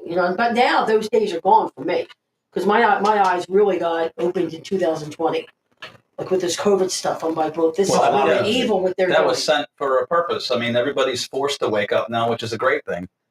Maybe we would have stayed asleep longer, and this plan would have kept going of theirs, and we would have been gone forever. I mean, it was actually like a blessing in disguise. Them going after the kids was a big issue, too. Oh, yeah. That's how they screwed up royally, because it woke up those mama bears. Yeah. You know what I mean? And so I really respect them a lot. And in this whole movement, you have to have backbone, because it's hard. Initially, it's very hard to speak out at these township meetings. So that's why I think also it's important for us to support one another. Go into the township meeting with 50 people. Because it used to be me and my friend Pam and my friend Mary would go by ourselves, and they're like, go storm the Capitol, I was told one day. Just asking a question about surveillance. Really? They said, why don't you go storm the Capitol? That's how bold and arrogant these people These are. ordinances were like, a violation of like Fourth Amendments and things like that. And that's what I was questioning for the people. And I'm thinking, here I am. I'm a married woman for 30 years with 3 kids. I own a property in town. And I'm being talked to like this by some 26-year-old Democratic punk. The same people censored me in 2020 on the Delran website when I was trying to educate the public about the financial reports of the township. They got me out of there. That's something, Get 'em out. ain't it? They're asking questions about what we're doing with the money. And the fake surplus fund, that it's a working capital fund, it turns out. They use $4 or $5 million of the 12 a year. Yeah. And then they put it back. That's not a surplus. That's a working capital fund that you're just trying to call a surplus. And that's happening across the state in every town. I heard them talking about it in the Democratic primary debate today when I listened to it. They were talking about these surplus funds in all their towns that they pretend is a surplus. And it's like a working capital fund. Yeah. Oh, it's coming out. Wait, so governors are talking about that? This was this is Steve Fulop. He's a Jersey City mayor. Yeah, I know. You had Baraka. He's a Newark mayor. They were all. Are they talking going about after this. that money? Is that what they're going to try to do? No, they're calling a surplus fund. It's a fund. So our town does it also. They call it a surplus rainy day fund, and they actually called it a rainy day fund. It's not. They're using half of it, at least half of it, during the year as working capital. Yeah. To do what? Well, those you'll find out. But then you're paying too much in taxes. Then that's what we're saying too. Yeah, $12 million and then they say, is our budget is $18 million. Mhm. So we have $12 million. That represents how much of the budget? Almost 60-some percent. yeah, 67%. That they're overcharging something you like to keep into a fund so they can mismanage the fund. They're mismanaging money all over the state. They franchised and cookie cutter this model, and they shipped it to all these towns. They all follow, like a corporation that comes from the head down, and they're following the same model all over the town. The contractors are shared. The bidding is shared. We just I brought up about how the same 3 contractors are bidding on every contract in town. They told me themselves, bragging. They didn't know who they were bragging to years ago. So all of a sudden, they put something out to bid, a multi-million-dollar contract in town, 9 bidders, and then they gave it to the lowest bidder. Do you know that's actually what they're supposed to be doing? Well, they've never done it. What town But they're does being it? called out. You can now. hold them to it. If you show up to the meetings and show that you're taking an interest and you're watching, things change real fast. And that's what we want. We want other towns to start doing this, because once this starts, it's going to be a domino effect. If all these towns, if the people do what we're doing in this town, all across New Jersey, we got this. You know what I mean? This is going to turn back into the wonderful state that it once was. Yeah, no, I love what you guys are doing. That's why I really want to have you on. It's important to get it out there, But get the message, and to grow it. But he also didn't talk. We made a list of all of our achievements, like the Republican leadership in town. I mean, you don't have to go through all of them, but we did it. We did it for 17 ourselves. achievements. So I did a first And quarter with our mayor too, achievement. so we could see what we've Since done. We're always going there and we're asking hard questions and tough questions, and it seems kind of negative. So I felt like I need to put together what we've accomplished up to this point, and I actually impressed myself and ourselves. And a lot of this stuff is the stuff that we ran on. The Barnes ran on, because it's got to be promises made, promises kept. You have to come through. Yeah, if you want to go over something, go ahead. Let the listeners hear it. We blocked the overdevelopment in town. There was a proposed lot that they were going to develop, and the mayor went and got a petition. We signed a petition and saved this property, not even through Green Acres, from being developed. And he split their work. So Barnes is also working with other towns too, because when we're border with each other, we have the same sort of issues, and maybe like sharing a contractor. But like he found that the pride and ego, like we're not working with them. So both towns are spending all this money when it could be a lot cheaper. So there's two roads that go through two different towns, and the road's all great. We paved it, fixed it, and then it stops, and there's potholes everywhere. Right. And they don't want to fix it, and you got it's almost like you don't even know you're in a different town. So the neighbors are angry with each other, and so that's cars being broken. Right. So he actually brokered a deal, which you would think is common sense again, which the Democrats lack apparently. And he's working with the towns to fix the property together, maybe sharing resources. They protected the homeowners' rights. We already talked about that. Yep, the ordinance they were going to pass for that violated the 4th and 14th Amendment. We got them to stop that dead in its tracks because we showed up and questioned them and exposed that it's not good for anyone in town. Let's see what else we got. The procurement, which I just spoke about, where we had them do 9 bids instead of the same 3 contractors, wink, wink, where they fix the price together, and you're paying triple what you should be paying if it was going out to non-contractors. Yeah. And they're not selecting the lowest bidder, which we cornered them in a conversation. They said, well, they always do a good job. The government works, unfortunately, it's boring, where maybe they give it to the lowest bidder. They're all already qualified. They're already solvent, very reputable companies. Whoever the lowest bidder is gets it. That's it. Yeah, well, for the most part, I mean, I'll be on the lower side of the bid, but if you have a really low bidder and then you have somebody that's established but it's low, like the second to lowest, then maybe that'll happen. But they were doing this because nobody was watching, and the same 3 guys are like price fixing with each other. Yeah. And you're overpaying. Nobody's questioning, nobody knows. So this was a great thing there. The school funding, we raised red flags about the school board's noncompliance with the new federal laws. So that's something on the school board issue there, which now they're going to lose $700,000, and they're blaming Donald Trump for removing education from the public. It had nothing to do with it. It was their DEI policy, their 5756 transgender policy. We networked together with these other Republican MAGA like-minded aligned committees from other towns. There was a big flood problem for 52 years down by the river, down the Rancocas Creek and the Delaware River come together. 52 years, and they never fixed it. So it finally came to a head, 2 years ago? It flooded all these houses. They put a sticker on their door, you can't come into your house. Well, now there's a civil rights lawsuit. The last one went for $20 million with this attorney with a similar situation in another town.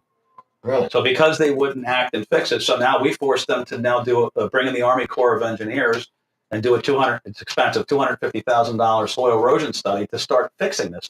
You got 5 feet of bank, a sidewalk and street. There's like nothing there. Yeah. And they're trying to tie it to global warming, which has nothing to do with it. That thing didn't go up an inch in 100 years.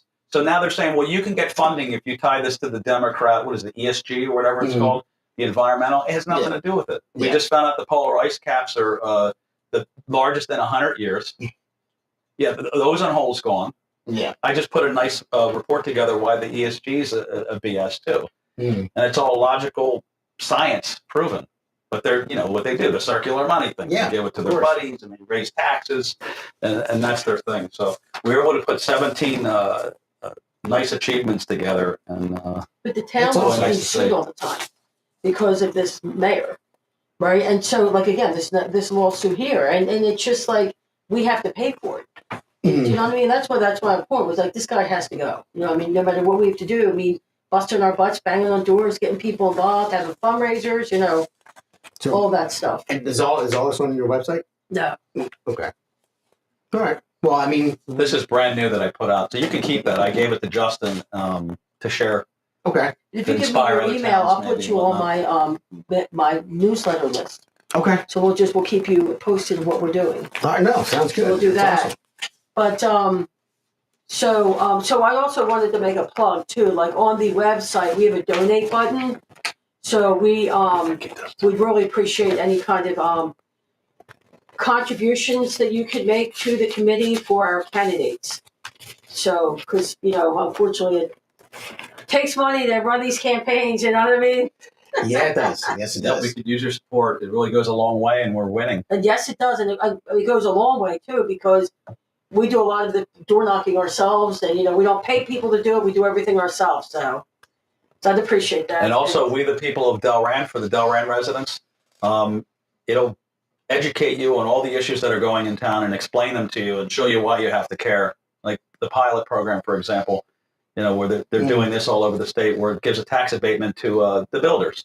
The Democrats claim that they want to tax the rich, and then they're helping these developers come into town. They give them a tax abatement, and then through the affordable housing, they're forcing zoning over and above what's already there. So if it's a one-story only zoned property, they'll force them to do a 4-story just so they can fit more affordable housing in there. So you go from 250 units to 1,000.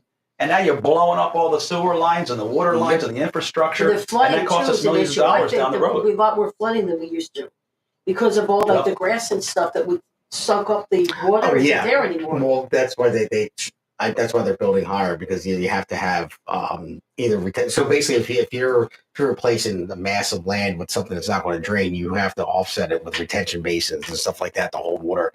But it's still they're doing it in West Denver too. They're building. They're doing it everywhere in New Jersey. Affordable housing on land that's actually too small for what it's what they're building there. But they got away with it somehow. I mean, we voted on it. We lost by like maybe 100 votes. So some of the residents wanted it if the election was legitimate. Yeah. Well, if it was, who knows? Oh. But who knows? Just saying.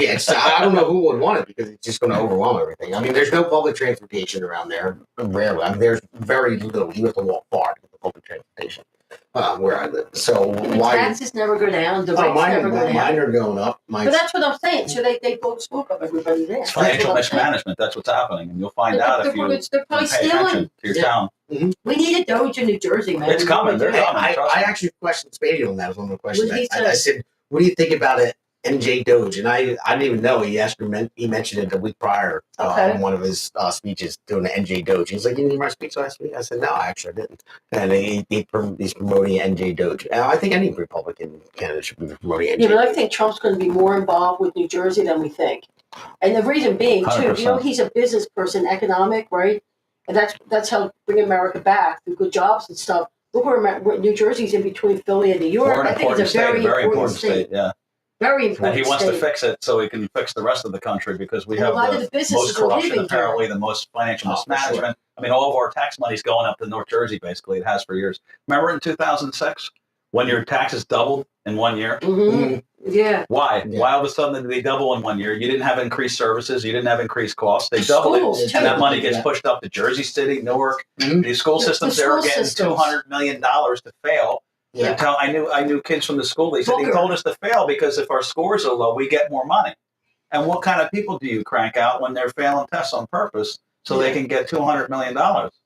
You're getting Democrat voters forever. Yeah. Remember Booker was the mayor of Newark? No, Wasn't he? Booker was. Booker, yes. Yeah. That's what I'm saying. Then he gets rewarded by these failures. to Instead be of a empowering them, Senate. instead of empowering these kids. Yeah. Yeah. Booker, I don't know. Oh, it's disgusting. And then if you find out, because I've done so much grassroots, just nonstop meeting with people. I used to meet with Singleton just to see what was going on. And just having teachers from Camden come and say, hey, we have to buy the children their supplies. That's on top how of it bad all that money that they the get money, is the not kid going to ain't the getting children. nothing, Yeah. period, nothing. Yeah, I So know. and it's just disgusting, yeah. But hopefully, and again, the corruption will fade if the accountability's there, which I think it is with Trump, right, as we move forward. Yes. And then, like, to Trump's doing what he's got to do up here, but we have to meet him up. Like, we have to push from down I say here like football. up. He's coming down the middle, and we got to come around the sides. The people have to show up to the meetings, We have to question. help him. He They can't, have to you know what I learn. mean? They have to It's do their just- part.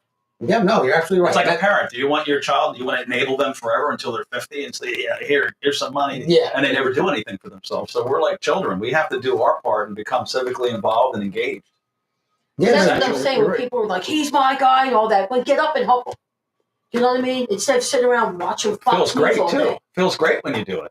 It's It's so fun. empowering It's a beyond lot of belief. fun. Yeah, no, it is. It is great, and that's why I love. That's why I wanted to have you guys on. That's why I love what you're doing. Yeah, it's because great, ain't it? everyone that wants to get involved and wants to see some change, like real change, and just get back to normalcy, and just call for how you see it. You know, and when you see what the Democrats are doing, the far left of the driving out, it's completely insane. And don't be afraid, people. I mean, don't be afraid to There's do what nothing they're to be doing. afraid of. You know, join the club. I mean, get out there, be outspoken, join the club, and you'll see that there's so much of a difference. Contact us. We'll help teach Yeah. them. Yeah. You guys know how to contact me. I'm sure you can go on their website and contact So them. also the Facebook page, Delaware Republicans, you can message us there. And then we have Delaware Republicans at Outlook.com. That's on the website. So if anybody wants to reach out to us, we would love to hear from you, you know, and love to talk to you. So Yep, check We the People of Delran. It has education articles on there that pertain to your town and your issues. These are issues in every town, and they're very short, quick, educational materials that you can understand quickly. You can ask questions at your town meetings, and you'll pick up on it. And once you start doing it, it's not work. It might be work at first to learn something new and there's a to passion. be engaged, but then it becomes part of you and normal. And hey, they can't do what they're doing anymore. It just stops dead in its tracks. Yeah. It's as simple as that. We're so busy. Like, I'm working on, because I unfortunately they closed my department in 2022. But I felt like it was the Lord closing the door and saying, you know what, Jen, you had this career. I need you out here doing this stuff now. Do you see what I'm saying? Yeah. This is a And so- calling for sure. Oh, a massive calling, and it's been unbelievable. I mean, the amount of people that we're meeting, and like I said, they're lions. These people, and they're all from New Jersey, and they're really, really brilliant people, and they work really hard, and they have a heart for the Lord, and they have a heart for the people of the country and the state, and it's a lot of fun. You know what I mean? It is actually fun. Yeah. Meeting with like-minded people Yeah, where you they're feel my like you're friends going now. out to Walmart and you feel like, oh, is it that Trump supporter? He's wearing a hat or But I'll whatever. tell you, it took, You don't have to worry about that. It took that comment, why don't you go storm the Capitol? I sat in my car and I thought, something's got to be done here, man. Hey, thank you And for the that's what I motivation. Now called we have a the great county. I said, committee I'll be leader. the chair. I will Because be Jen's the chair. great. She keeps us focused. She keeps us on track. It's always back to the Constitution as the foundation and we the people. And we remind each other all the time. It is so powerful. You can't even believe it.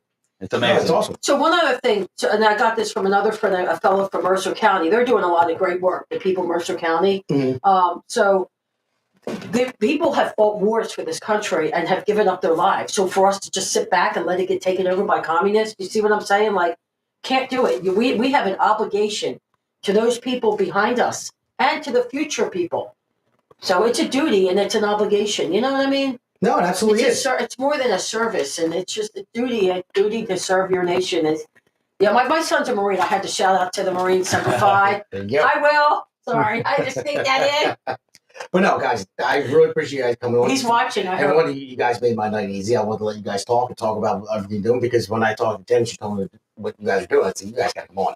And just get the message out there and keep building what you're building. So I think it's amazing. I think it's awesome. Thank you. So, with that, I want to move on to our next segment, segment 4. We're going to talk about the Patriot of the Week. It's our shortest segment, but the Patriot of the Week, and as always, the loser of the week. So let's move on to segment 4. So, segment 4 we always have here. So, we're going to. I'll start off. I guess I'll go with the Patriot of the Week to start off with. So let's roll the Patriot of the Week award music, and I'm giving that to Nick DeSilvio.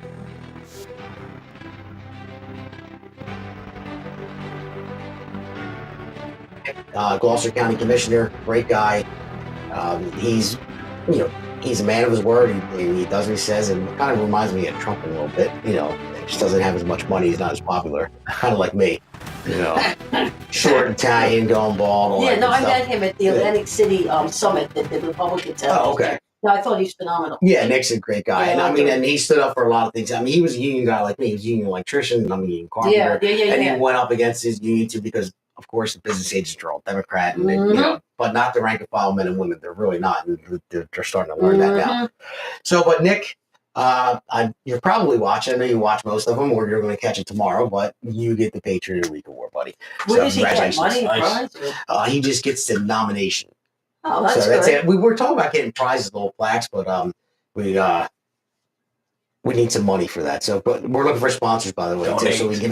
Yeah, we're always you can go to AmericasPulseNetwork.com. Well worth it. So, Amen. but Nick is a great guy. Nick, you deserve it. And what I love about Nick too, he is just a regular guy. He's very self-deprecating. You know, it reminds me of myself. Like I remember I was breaking his stones. He wore this whole outfit. Reminded me of Apollo Creed and Rocky IV. Remember the hat and all that stuff. Living in America, he wore it just to make fun. I think he was at a car dealership, but it was when he was running. But he just did it just to make fun, grab attention from people, and he had fun with it. And you know, he had fun when he was running, and he had fun meeting with the people and talking to people and making and fulfilling his promises that he did. And that's why he's in Patriot of the Week, as always. You're Patriot every week in my book. So now to the loser of the week, the absolute losers. Let's play that loser music for the loser of the week. This is an easy one for me this week. I got to give it to James Comey, the former FBI director. And what a freaking idiot. You know, I mean, you go to his Instagram and X post in the past, he posts weird stuff to begin with. But just walking along the beach as an former FBI director with his kind of shady background with protecting Hillary Clinton, protecting the Bidens, and then just decides to post something, 8647, like he doesn't know what it means. He knew exactly what it means. I don't know if the guy is hungry for fame or wants to get talked about in the news, or he's just that much of an idiot, or he just is that malicious that he really is looking for that. But after the president, before he became president again, they tried to kill him twice, and you're going to put that out there. You're a former director of FBI. All you need is one more crazy person out there to go out there and try to go. I mean, it's unbelievable what they do. I mean, they don't understand, with the power of words, especially when you have that position too, and you have a lot of followers. And I did learn, even when I ran for office, that sometimes media can be more powerful than politicians, because people listen to you when people know you and you're a well-known figure and they follow you on Instagram or X, or you're an elected official, something like that.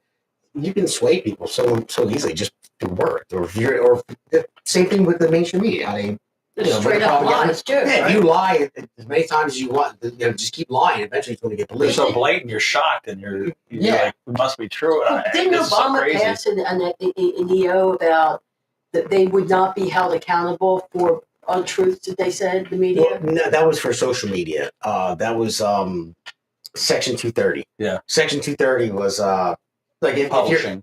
So if you're like a regular, say you're like MSNBC, and I'm an anchor there, and I say something, say Stephanopoulos, he got sued by Trump, and Trump won because of defamation of character.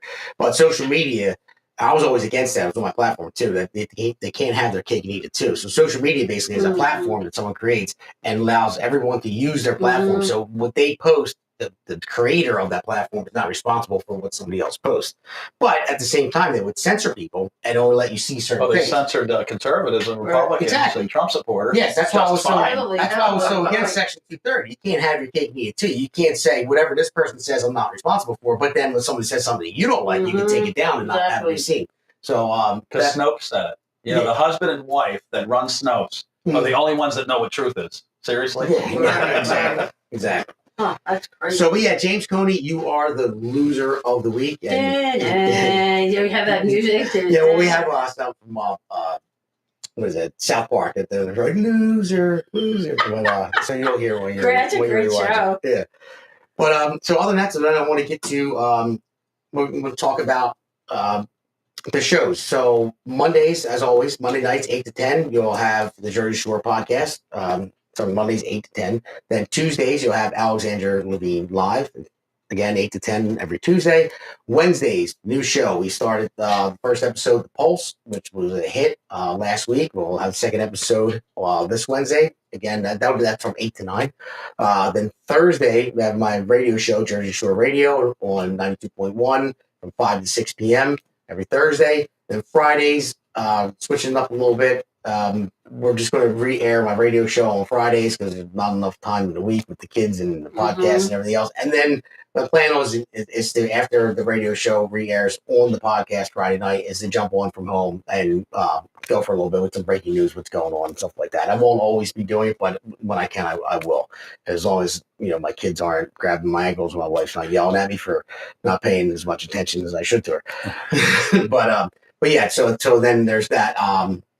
I skipped. I think I skipped Alexandra on Thursday after my radio show. I apologize, Alexandra. I think I skipped you last week on Thursday as well. So after my radio show on Thursday from 5 to 6, from 8 to 10, Alexandra Levine live again. Then my show again on Friday, and then Sunday you have Seth coming back with his conservative corner at 7 p.m. And we're growing. We're probably going to have another podcaster soon. And we're just going to keep on reaching out to great people like this. And anybody that wants to come on the show, whether you're a candidate running for something or you're starting something that you want people to hear and it's common sense and makes sense. And even I'll have the Democrats on that don't make sense. But I would invite you. I would like to have the conversation. I would like to have a real Democrat that's not afraid to get behind the ideas that they're behind. And I'm only going to ask you questions. I don't like fighting with people. I like having a conversation because maybe I could teach you something. Maybe you can teach me something. But I want to see somebody that's not afraid to have the conversation. Get behind your ideas. Go in front of the people and say, I believe this for this reason, and explain to people. Well, I want to hear it too, because I'm curious. Because I can never get anything rational out of them. It's just you start to, as soon as you disagree, you're just shut down right away. They don't want to talk about it. They're no, F you, this, that, the other. You're a fascist, you're a Nazi, and that's it. That's all I get out of them. So I'm doors wide open for anybody. Democrat Steve Sweeney, you want to come on? Mayor Fulp of Jersey City's running for governor. You're welcome to come on. You know me. I built your office for you. So, you can come on the show too. It doesn't matter. Anyone's welcome. But going from there, I want to talk about, we just talked about Seth and this conservative corner that's going to be starting up again on Sunday at 7. The reason why he's been off for a while, Seth has been in the hospital for a long time. He's just getting back to work now after months. He had major foot surgery. They cut like half his foot apart. It was horrible, but he doesn't care. He showed me a picture of it, and it looked like Halloween. But and I feel bad for him. Seth is a great guy. He's a vet, a hard worker, a really good guy. So he has a GoFundMe up there. So if he can use all the help he can get. He hasn't worked in a long time. The hospital bills are piling up. So people that love him and like him, they started a GoFundMe so he can use all the help he can get. No matter what, you can give $1 or $5, whatever it might be, just help him get back on his feet. And I appreciate anybody that's gone on there and done that. So from there, if you guys want to just go on and say where people can find, we want to put out the website again one more time and Facebook before we end it. So the Facebook is Delran Republicans. And it's got our emblem, and it's an elephant that's crashing through a wall. So, the mascot of the GOP is the elephant. And we figure that we are breaking through walls, you know what I mean? Not going along with the status quo. We're, to me, the new Americans, America first, New Jersey first, whatever you want to call it. There it is with the We the People. Yep, that's the We the People Delran Facebook page only right now. Okay. And then we have our website, Delran Republicans. So I'm going to be adding more things to that. So there's a little story that the Delran's son had about Barnes when he got elected. Mm-hmm. I do have to update that with the events and stuff. So we're going to have some fun fundraisers, maybe correlate a fundraiser when the primary's over. Whoever the governor is, have them come and speak and stuff like that. And so, well, whenever maybe you have it, donate, the Jersey Shore podcast would like to be there to cover it. Oh, I would love to have you guys. So that's fantastic. Thank you. And this is great. It's just getting better and better. And like to me, the best is yet to come for this country. I feel very positive for us, for every one of us. So, all right, everybody. Thanks for tuning in to Jersey Shore. If this episode made you think, share it, post it, text it to someone who needs to hear it. And remember, we're not just fighting for opinions, we're fighting for truth, freedom, and the future of this country. So stay alert, stay engaged, and as always, stay Jersey Shore. Thank you for joining us. Bye. Thank you. There's just righteous pride in the streets, our spirits reside. Unity strong, we walk this line. One big voice, it's our time.